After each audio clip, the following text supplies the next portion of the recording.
Hello everyone, my name is Lorenzo Colantonio and today I would like to introduce you my work on efficient graph coloring using neural networks. Let me start my talk by briefly discussing how the poster will be divided. At first, the graph coloring problem will be introduced. Then, the model architecture used will be presented, and a very simple yet powerful procedure for the training will be described. Moreover, an algorithm that leverages the trained model in order to color the graph is proposed. Finally, our algorithm is compared to simulated annealing, showing how the model outperformed the classical algorithm. Let's start by introducing the graph coloring problem. Graph coloring is a very well-known and paired combinatorial optimization problem.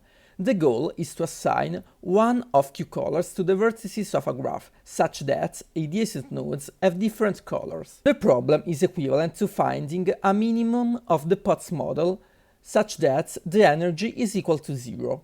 In the case of Erdős ring graphs, the Potts model undergoes various phase transitions.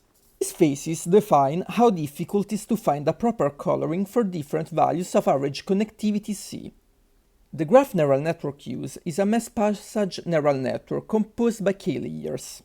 At each layer, the hidden features of each node are computed using the hidden features of its neighbors at previous steps.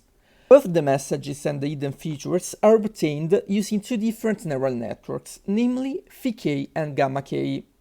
Finally, all the previous hidden features are concatenated and passed to a third and final shallow neural network, uppercase gamma, and a softmax function is applied. For each node, the output obtained is a q-dimensional vector such that the ith entry is the probability of assigning the ith color to the node.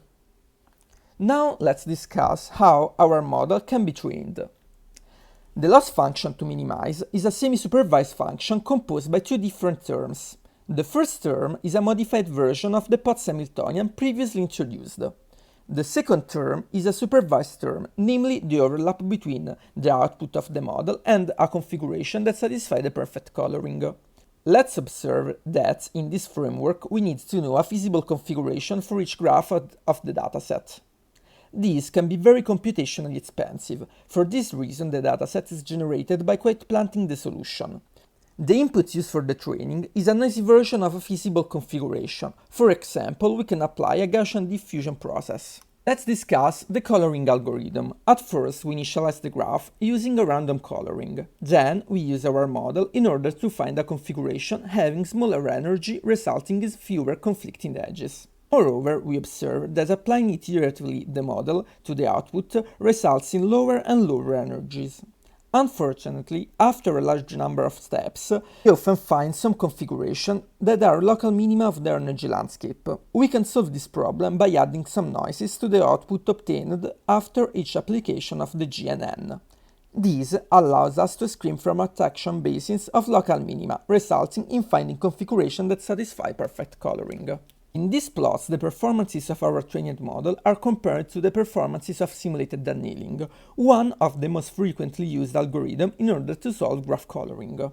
We can see how, for both connectivities 11.5 and 13.5, our algorithm outperforms simulated annealing in terms of energy and number of steps required to find the perfect coloring configuration. We can study more in depth the performance differences between the two algorithms, observing that both of them scales as a power law. We can then fit the parameters ABC and study their behaviors for different values of average connectivities. In the plots shown, we can see how our algorithm outperforms simulated annealing for every connectivities belonging to the range used for the training set. In particular, the parameter B expresses how fast our algorithm converges to the energy plateau. For smaller values of connectivities, the difference between the two algorithms is remarkable. The parameter C is the value reached applying the algorithm for a very large number of time steps, namely the plateau energy.